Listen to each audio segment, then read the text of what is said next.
ውድ ቻናላችን ቤተሰቦች እንኳን ወደ ቻናላችን በደህና መጣችሁ። አሁንም ሊቨርፑልን በተመለከቱ ዘገባዎች ተመልሼ መጥቻለሁ። በዛት የምንመለከታቸው ሊቨርፑሎች ከሳቡዝላይ ጋር የሚያደርጉት የኮንትራት ንግግር በጥሩ ሁኔታ እየሄደ ነው እየተባለ ይገኛል። ይህንን በቆይታችን የምንመለከት ይሆናል። ከዛ በተጨማሪም በዛሬው ዕለት 22 የሚጠጉ የሊቨርፑል ተጫዋቾች ልምምድ ሰርተዋል። እነማን ልምምድ ሰሩ የሚለውን ነገር እንመለከታለን።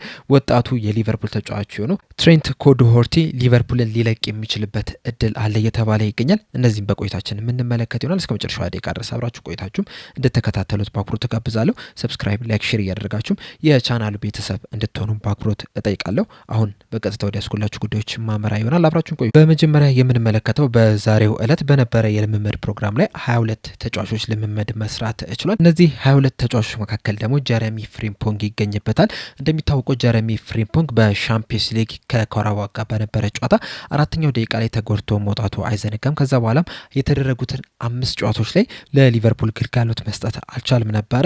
በባለፈው ሳምንትም ወደ ልምምድ እንደሚመለስም አሰልጣኝ አርነ ስሎትም ተናግረው ነበርና በዛሬው ዕለት በነበረ የልምምድ ፕሮግራም ላይ መገኘት ችሏል። በተጨማሪም በዚህ የልምምድ ፕሮግራም ላይ አንድ ያልተገኘ ተጫዋች አለ። እሱም ደግሞ ፍሎሪያን ቪርትዝ ነው። እንደሚታወቀው እሁድ ዕለት በፕሪሚየር ሊጉ ከኖቲንጋም ፎረስት ጋር በሲቲ ግራውንድ በተደረገ ጨዋታ ላይ በልምምድ ወቅት ባጋጠመው ጉዳት ምክንያት በዛ ጨዋታ ላይ መሰለፍ አልቻለም ነበርና ከዛ በኋላም አሰልጣኝ አርነ ስሎት ያን ያህል ከባድ እንደማይሆን ተስፋ እናደርጋለን የሚልም አስተያየትም ተናግረው ነበር። ነገር ግን በዛሬው ዕለት በነበረ የልምምድ ፕሮግራም ላይ አልተገኘም። በቀጣይ ጨዋታ ላይ ይኖራል አይኖርም የሚለውን ነገር በነገው ዕለት በሚኖር የጋዜጣዊ መግለጫ ላይ የምናውቅ ይሆናል።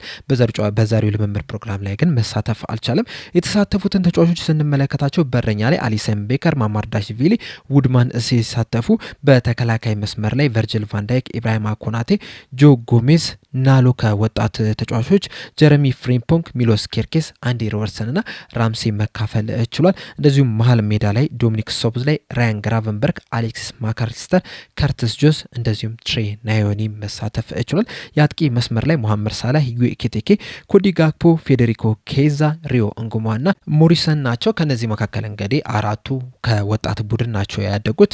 ናሎ፣ ትሬ ናዮኒ፣ ሪዮ እንጉማ እና ኬረን ሞሪሰን ማለት ነው። በተለይ ኬረን ሞሪሰን እንግዲህ በቅርብ ጊዜያቶች ከዋናው ቡድን ጋር የተለያዩ ልምምዶችን እየሰራ ነው የሚገኘው። እንደዚሁም ደግሞ የተለያዩ ጨዋታዎች ላይም በተቀያሪ ወንበር ላይም ሲቀመጥ የተመለከትነው ተጫዋች ነውና ምናልባትም በቅርቡም የጨዋታ ጊዜ የሚሰጠዋል ተብሎም ይጠበቃል። በቀጣይ የምንመለከተው ትሬንት ኮድሆርቲን የተመለከተውን ዘገባ ይሆናል። ዛሬ ላይ በወጡ ዘገቦች መሰረት የሊቨርፑል ወጣት ተጫዋች ሆኖ ትሬንት ኮድሆርቲ በዚህ ሳምንት ሊቨርፑልን ሊለቅ የሚችልበት እድል አለ እየተባለ ይገኛል። ይህንንም ተጫዋች ለማስፈረም ከፍተኛ ፍላጎት ያሳዩት የኖርዌይ ክለብ የሆነ ሞልደ ኤፍኬ የተባለው ቡድን ነው። የኖርዌይ የዝውውር መስኮት እንግዲህ እስካሁን ድረስ አልተዘጋምና በዚህ የዝውውር መስኮት ሳይዘጋ በፊት እንግዲህ ይህንን ተጫዋች ለማስፈረም ከፍተኛ ፍላጎት አሳይተዋል እየተባለ ይገኛል። በእርግጥ ሊቨርፑል ለዚህ ተጫዋች አዲስ ኮንትራት አቅርበውልታል። ነገር ግን ተጫዋቹ እስካሁን ድረስ ፌርማውን አላኖረም።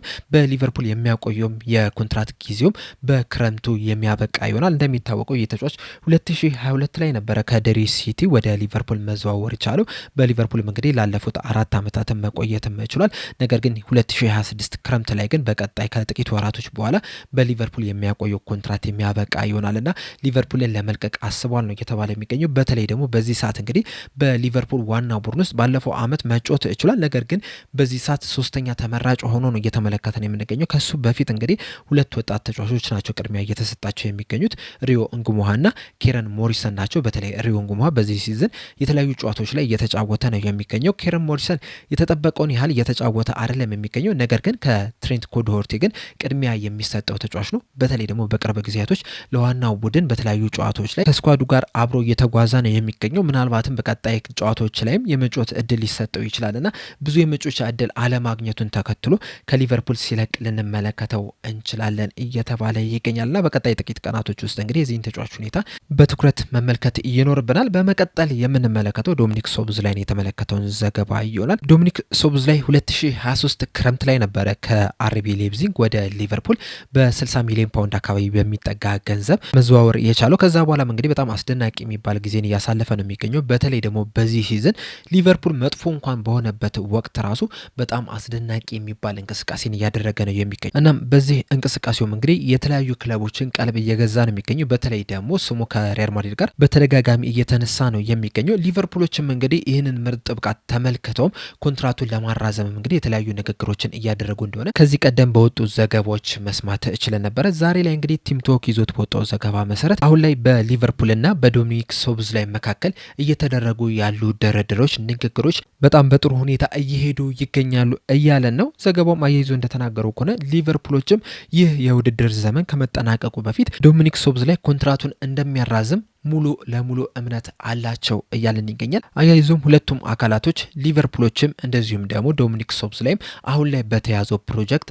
ደስተኛ እንደሆነና ይህንን ፕሮጀክትም ለማስቀጠልም ፍላጎት እንዳላቸው ነው እየተነገረ የሚገኘው። እናም በቅርብ ጊዜያቶች ውስጥ እንግዲህ የተጫዋች ኮንትራቱን ሲያራዝም ልንመለከተው እንችላለን እየተባለ ይገኛል። ይህ ተጫዋች እንግዲህ በተደጋጋሚም ስናነሳው እንደነበረ በዚህ ሲዝን የሊቨርፑል የልብ ምት ነው ማለት እንችላለን። የተለያዩ ቦታዎች ላይ ሲጫወት ተመልክተናል። በቀኝ ፉልባክ ቦታ ላይ ሲጫወት ተመልክተናል። 6 ቁጥር፣ 8 ቁጥር፣ 10 ቁጥር እንደዚሁም ደግሞ በግራም በቀኝም ክንፍ ቦታ ላይም ሲጫወት የተመለከትነው ተጫዋች ነው። በእያንዳንዱ ቦታ ላይም በጣም ምርጥ የሚባል እንቅስቃሴን እያደረገ ነው የሚገኘው። የማይደክም ተጫዋች ነው።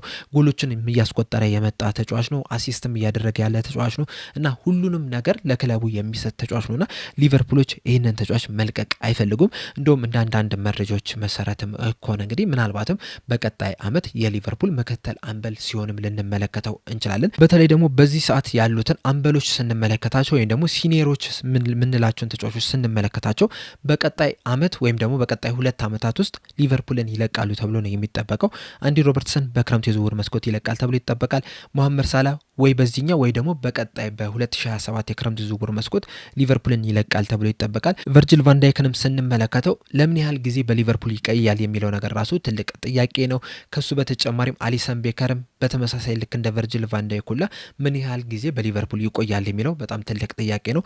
ጆ ጎሜዝም በክረምት የዝውውር መስኮት ሊቨርፑልን ይለቃል ተብሎ ነው የሚጠበቀውና እነዚህ አምበሎች የሚለቁ ከሆነ ወይም ደግሞ በቀጣይ 2 ዓመታት የሚለቁ ከሆነ ቨርጂል ቫን ዳይክ አምበልነቱ አይነጠቅም በእርግጠኝነት የምንናገረው። ነገር ግን ምክትል አምበሎቹ ግን በቀጣይ 2 ዓመታት ውስጥ የሚለቁ ከሆነ ምናልባትም ለነሱ ላይሰጥ የሚችልበት እድል አለና ከቀጣይ ዓመትም ጀምሮ እንግዲህ ምናልባትም የሊቨርፑል አምበል ሆኖም ልንመለከተው እንችላለን። ከዚህ ቀደም እንግዲህ በዚህ ዙሪያ አሰልጣኝ አርነ ስሎትም ተጠይቀው ነበር እንደምታስታውሱት።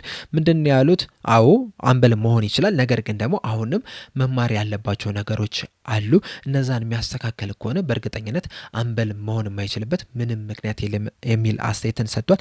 እንደዚሁም ደግሞ ለሀገሩ ራሱ ገና ከወጣትነት እድሜው ነው በአምበልነት እየመራ የሚገኙና የሆነ ልምድም ያለው ተጫዋች ስለሆነ ምናልባትም አምበል ሆኖ ልንመለከተው እንችላለንና ሊቨርፑሎችም እንግዲህ ኮንትራቱን ለማራዘም እንግዲህ በጣም በጥሩ ሁኔታ ከተጫዋቹ ጋር እየተነጋገሩ ይገኛሉ። ይህ ሲዝንም ከመጠናቀቁ በፊት ተጫዋቹ ኮንትራቱን ሲያራዘምም ልንመለከተው እንችላለን እየተባለ ይገኛል። በዚህ ዙሪያ ያላችሁ ሀሳብ ምንድነው? ሀሳባችሁ እንዳለ ኮሜንት ሴክሽን ላይ በመጻፍ አሳውቁኝ። ከዛ በተጨማሪም ዶሚኒክ ሶቦስላይ የሊቨርፑል አምበል መሆን ይችላል ወይ? አምበል መሆን የሚችል ከሆነስ መቼ አምበል ሆኖ ልንመለከተው እንችላለን? ሀሳባችሁ እንዳለ ኮሜንት ሴክሽን ላይ በመጻፍ አሳውቁኝ። ለአሁን እኔ እዚህ ላይ አበቃው። በቀጣይ በሌላ እስከምንገናኝ ድረስ ሰብስክራይብ፣ ላይክ፣ ሼር ማድረግ እንዳትረሱ። ቸር ያቆየን።